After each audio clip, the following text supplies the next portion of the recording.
Day everyone. आशा करती हूँ 7th standard के पहली पोएम के लिए सभी बहुत आतुरता से वेट कर रहे थे। बहुत ही इम्पेशेंटली सब थे कि पहली कविता क्या होगी और किस तरह से पहली कविता को हम पढ़ेंगे।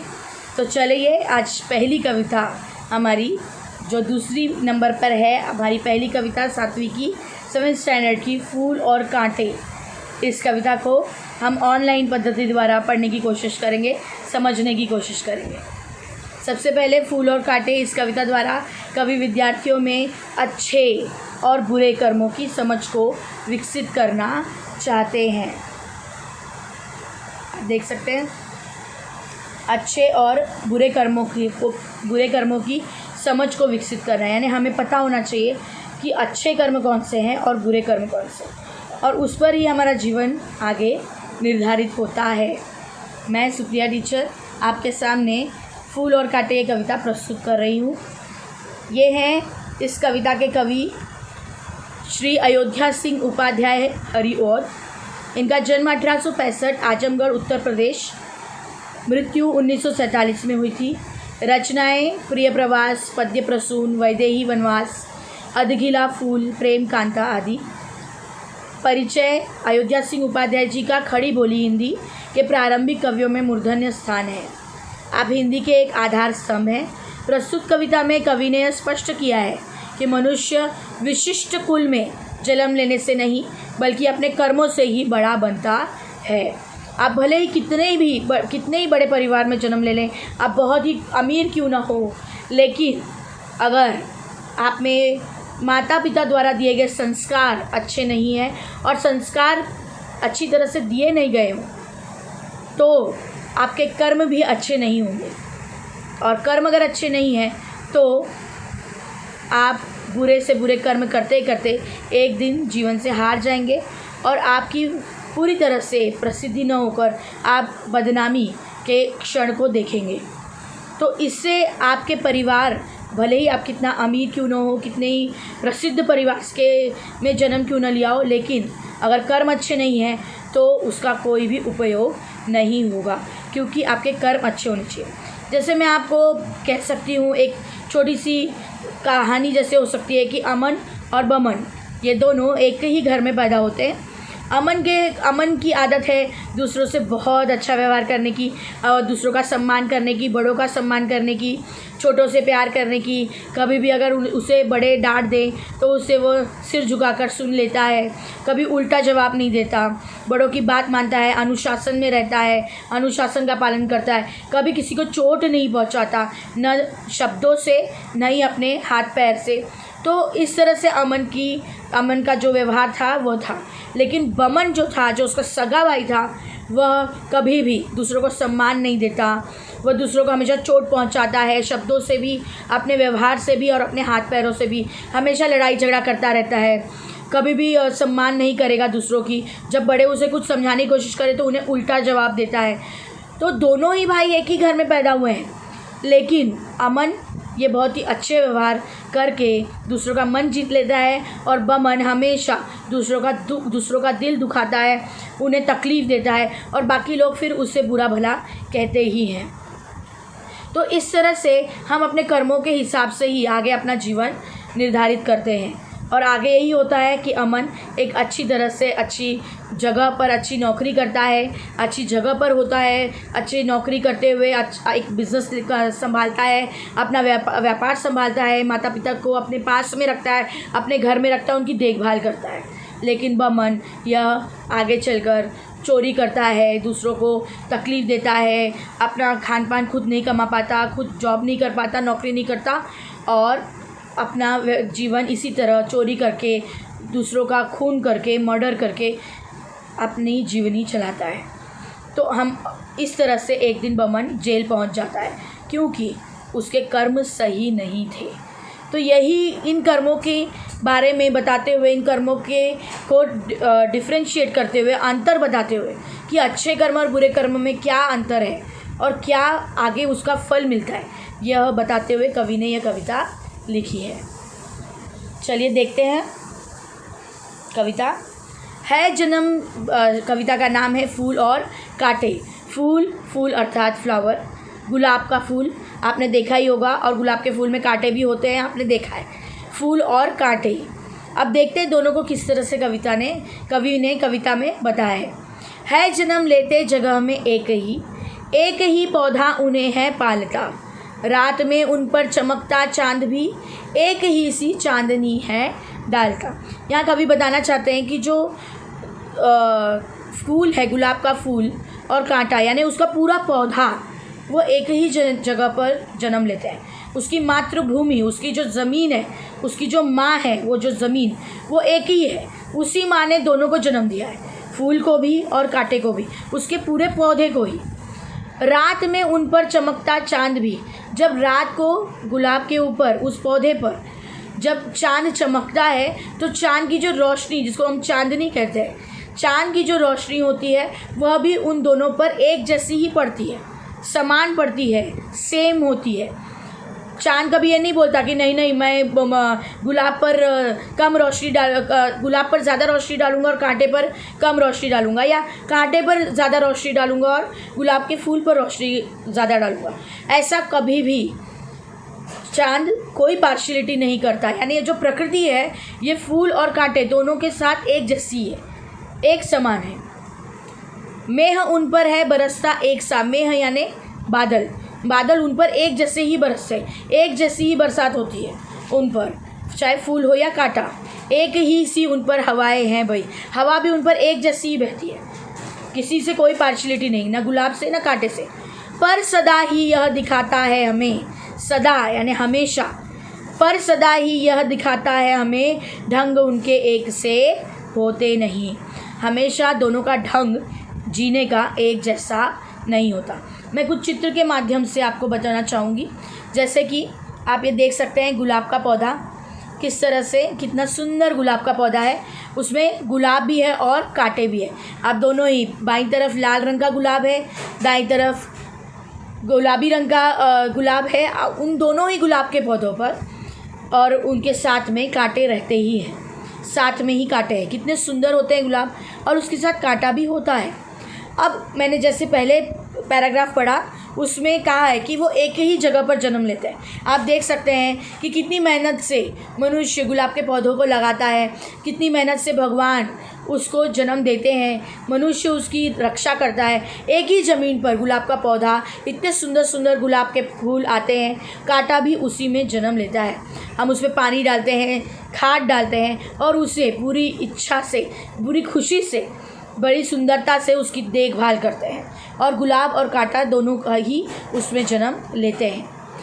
चांद किस तरह से देखिए रोशनी देता है, और एक जैसी रोशनी देता है, कोई भी पार्शियलिटी नहीं। हर चांद एक जैसी ही रोशनी कांटे पर भी डालता है और फूल पर भी डालता है।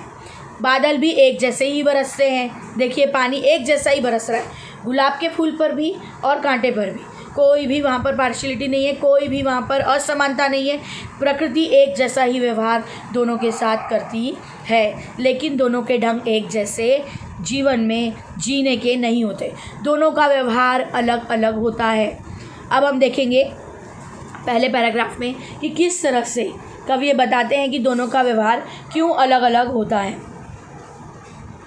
छेद कर कांटा किसी की उंगलियां, फाड़ देता है किसी का वर वसन। छेद कर कांटा किसी की उंगलियां, फाड़ देता है किसी का वर वसन, यानी जो कांटा है वो उंगलियों को छेद देता है, काट देता है। कांटे की आदत ही होती है वो हमेशा उंगली को, हमारे शरीर को का जहाँ टच हो जाए, जहाँ छू जाए, वो उससे काट देता है, उसमें से खून बहने लगता है। कभी हम पास से गुजर रहे हों कटीली झाड़ियों से या कांटों से, तो गुलाब के फूल के पौधा जो है वो हमारे कपड़ों को फाड़ देता है। वर वसन, वर यानी सुंदर, और वसन यानी वस्त्र। तो वसन जो है, जो सुंदर वस्त्र को वो बड़ी आसानी से फाड़ देता है। जब गुलाब के पौधे के पास तितलियां उड़कर, प्यार डूबी तितलियों के पर कतर, इतनी सुंदर तितलियां जब उसके ऊपर बड़े ही प्यार में डूबी हुई, बड़ी हंसी खुशी उसके पास आती है, तो वह तितलियों के पर को कतर देता है। कतर देना यानी फाड़ देना। भौर का है वेद देता श्याम तन, वह भौरे के, भौरा यानी काले रंग का भौरा होता है, उसके शरीर को काले शरीर को, क्योंकि भौरे श्याम, श्याम का अर्थ है काला, तन यानी शरीर, काला शरीर अर्थात काले रंग का शरीर। जो भौरे का काले रंग का शरीर है, जब वह उसके पास आता है गुलाब के पास, और अगर वो कांटे को छू जाए तो उसके पूरे शरीर को वेध देता है, छेद देता है, उसे पूरी तरह से नष्ट कर देता है। आप देख सकते हैं किस तरह से कांटा जब उंगली में घुसता है तो किस तरह से वह उंगलियों को चीर देता है, उसमें से खून बहा देता है। और जो कांटे हैं वो किस तरह से हमारे वस्त्रों को, जैसे आप देख ही रहे हैं चित्र में, गुलाब के पौधे दिए हुए हैं, सफ़ेद हो चाहे लाल हो, उसमें कांटे किस तरह कितने नुकीले, कितने शार्प है, वह हमारे वस्त्रों को इस तरह से पूरी तरह फाड़ देता है और पूरी तरह से उन वस्त्रों को, जो सुंदर सुंदर वस्त्र हैं, सुंदर हमारे कपड़े हैं, उनको पूरी तरह फाड़ कर उसे पूरी तरह से नष्ट कर देता है। वह हमारी तितलियों के पर को काट देता है और जो भंवरा है उसके शरीर को वेध देता है, अर्थात छेद देता है, पूरी तरह से उसे नष्ट कर देता है। आगे है, फूल लेकर तितलियों को गोद में, भौर को अपना अनूठा रस पिला। जो फूल है वो क्या करता है, तितलियों को अपनी गोद में लेकर झुलाता है। आप देख सकते हैं चित्र में कितनी सुंदर सुंदर गुलाबी रंग की तितली आपको दिख रही है, गुलाबी फूल दिख रहे हैं। जो गुलाब है, जो फूल है, वो हमेशा तितलियों को प्यार करता है, हम अपनी गोद में लेकर उसे झूलता है। जब भौरा उसके ऊपर रस पीने आता है तब भौर को अपना अनूठा रस पिला। भौर को यानी भौरे को, काले भौरे को वो अपना अनूठा, सुंदर, बहुत ही टेस्टी, बहुत ही अच्छा, बहुत ही अलग तरह का सुंदर रस पिलाता है। वह सुंदर रस पिलाकर भौरे को बहुत खुश करता है। निज सुगंध और निराले रंग से, अपनी गुलाब अपनी खुद की सुगंध, ब्यूटीफुल स्मेल। आपको देखो, आप वीडियो देखते देखते आप महसूस कर रहे होंगे कि गुलाब की सुगंध आपके घर में भी महक रही है। आप जहाँ पर भी बैठे हैं आपको लग रहा है कि गुलाब की सुगंध आपकी नाक में छू रही है। आप इमेजिन कर सकते हैं चित्र देखकर कि गुलाब जो है अपनी निज यानी अपनी सुगंध और निराले रंग से, आप देख सकते हैं कितने कलरफुल, निराले यानी विचित्र, अलग अलग रंग, विभिन्न रंग, सफ़ेद, कोई गुलाबी, सब अलग अलग रंगों के गुलाब से हमें बहुत ही आनंदित करता है। निज सुगंध और निराले रंग से है सदा देता कली जी की खिला। वह हमेशा हमारे मन की कली, जी की खिला, जी अर्थात मन, हमारे मन की कली को गुलाब, बहुत गुलाब का फूल सुगंध से, खुशी से खिला देता है। हम जैसे ही गुलाब के फूल को देखते हैं हम बहुत आनंदित हो जाते हैं। और इस तरह से गुलाब और फूल, इन दोनों का व्यवहार बहुत ही अलग होता है। कभी जो कांटा है वह हमेशा दूसरों को तकलीफ़ देने की कोशिश करता है, वहीं पर गुलाब जो है वह हमेशा दूसरों को सुख देता है, खुशी देता है और हमेशा चाहता है कि दूसरे प्रसन्न रहे, खुश रहे। अब दोनों के कर्म अलग अलग हैं। आगे कविता में लिखा है खटकता एक सबकी आँख में। कांटा जो है, दूसरा है सोहता सुर शीश पर। एक जो है कांटा है खटकता एक सबकी आँख में, जो कांटा है वो हमेशा दूसरों की आँखों में खटकता रहता है, उन्हें गुस्सा आता है। जैसे ही कांटे को देखते हैं लोगों को गुस्सा आता है कि अरे देखो, इससे मेरी उंगली छेद दी, इससे मेरा खून बहा दिया, मेरे कपड़े फाड़ दिए। तो हमेशा दूसरे उससे नफ़रत करते हैं, वह हमेशा खटकता रहता है। लेकिन क्योंकि फूल का कर्म बहुत अच्छा है, फूल जो है वो हमेशा दूसरों को सुख देता है, दूसरों को खुशी देता है, दूसरों को आनंद देता है, इसलिए वह हमेशा भगवान के सर पर, यानी एक दूसरा है सोहता, सोना यानी सजना, सोहता सुर शीश पर। सुर का अर्थ है भगवान, ईश्वर, सिर यानी उनका सिर, तो उनके सिर पर हमेशा एक सजता है। वो कौन है? गुलाब का फूल। आपको मैं चित्र द्वारा दिखाई दे रहा होगा। चित्र में कितनी देखिए ये सुंदर सुंदर मालाएं हैं। आप जब दर्शन करने जाते हैं बड़े बड़े मंदिरों में, उसके बाहर, मंदिरों के बाहर आपको ऐसी मालाएं दिखती होंगी।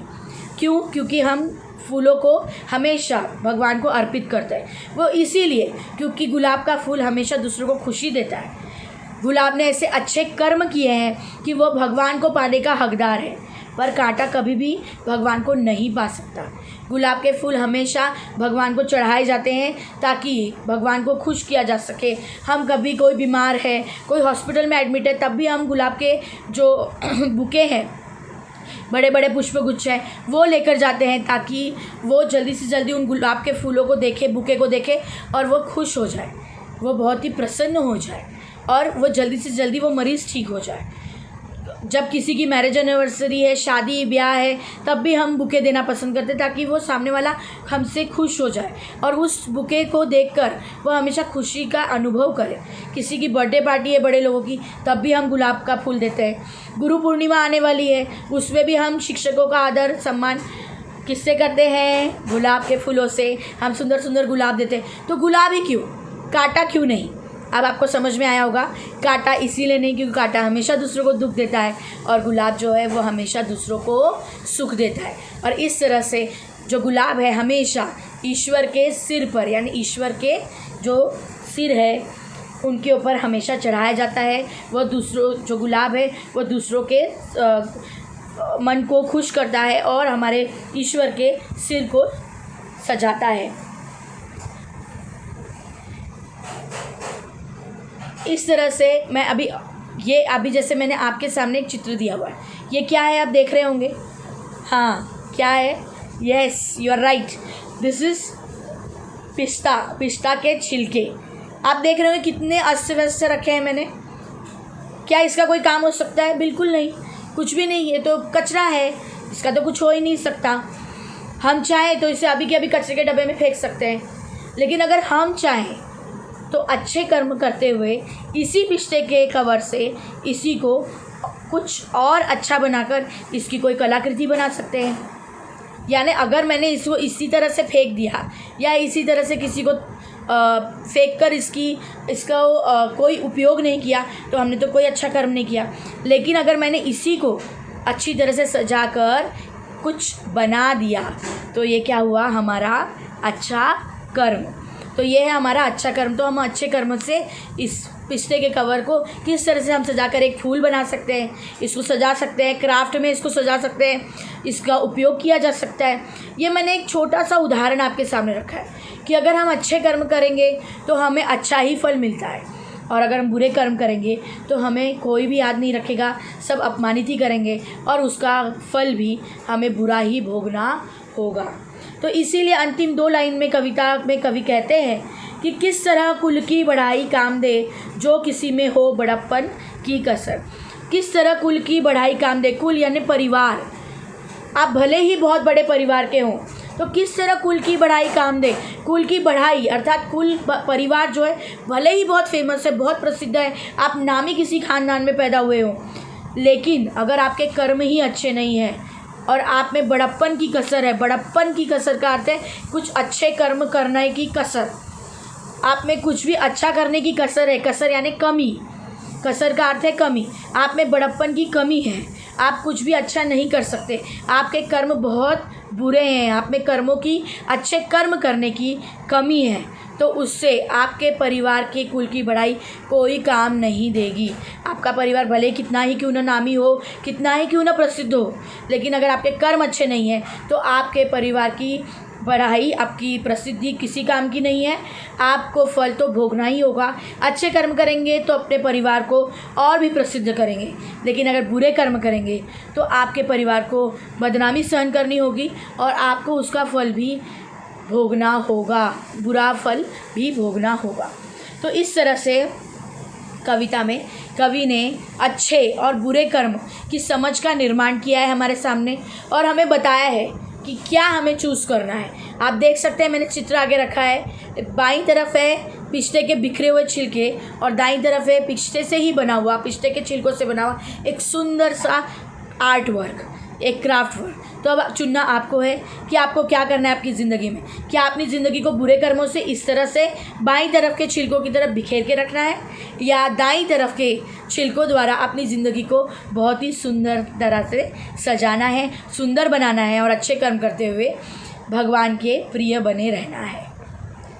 तो इस तरह से कविता में कवि ने बुरे और अच्छे कर्मों का फल क्या होता है यह समझाने की कोशिश की है। अब हम देखेंगे नए शब्द। नए शब्दों में आप देख सकते हैं मेह, का अर्थ है बादल। वर श्रेष्ठ सुंदर, वसन का अर्थ है वस्त्र, वेद यानी छेदना। यह मैंने आपको वर्णन किया, जब कविता का मैं वर्णन कर रही थी तब मैंने आपको एक्सप्लेन किया है। भौर भवरा, जी अर्थात मन, सोहना यानी शोभा देना और शीश यानी सिर। मुहावरा जी की कली खिलाना यानी बहुत खुश होना, अर्थात जी की कली खिलना अर्थात कि अरे देखिए मेरे अच्छे गुण आने पर मेरी तो जी की कली ही खिल गई। जी यानी मन की कली खिल गई, यानी मैं बहुत खुश हो गया। ऐसे आपको वाक्य अपने मन से बनाने हैं।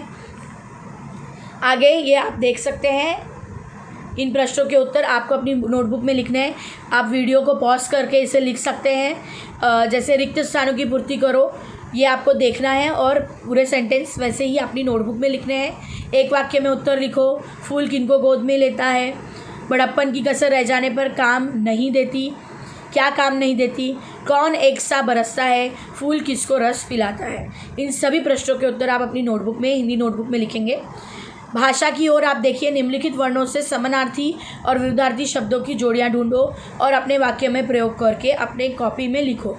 जैसे आपको ये देखिए ज्वालामुखी दिया हुआ है, ज्वालामुखी के अंदर कुछ अलग अलग अक्षर दिए हुए हैं, उन अक्षरों से आपको शब्द बनाने हैं। जैसे आपको उदाहरण दिया हुआ है पुष्प, फूल, रात, दिन। अब ये पुष्प और फूल क्या है? समानार्थी शब्द है। रात का विरुद्धार्थी शब्द क्या है? दिन। तो इसी तरह से तीन और समानार्थी शब्द आपको ढूंढने हैं और 3 और विरुद्धार्थी आपको शब्द ढूंढने हैं और उसे चित्र के साथ, ज्वालामुखी के चित्र के साथ बनाकर उसे पूर्ण करना है और उसके बाद उसका वाक्य में प्रयोग करना है। यानी पुष्प से आपको एक वाक्य बनाना है और फूल से आपको एक वाक्य बनाना है, रात से एक वाक्य बनाना है और दिन से एक वाक्य। जैसे फॉर एग्ज़ाम्पल, मुझे मेरे जन्मदिन पर मेरे दोस्तों ने, मित्रों ने पुष्प गुच्छ दिया। शिक्षक को हमने शिक्षक दिवस पर फूल उपहार में दिया। रात को बहुत ही बारिश हो रही थी। दिन के समय हमें जल्दी उठना चाहिए। इस तरह के आपको हर एक शब्द से वाक्य बनाने हैं। आशा करती हूँ कि आपको मेरी ये कविता समझ में आई होगी। इस कविता का वर्णन आपको समझ में आया होगा।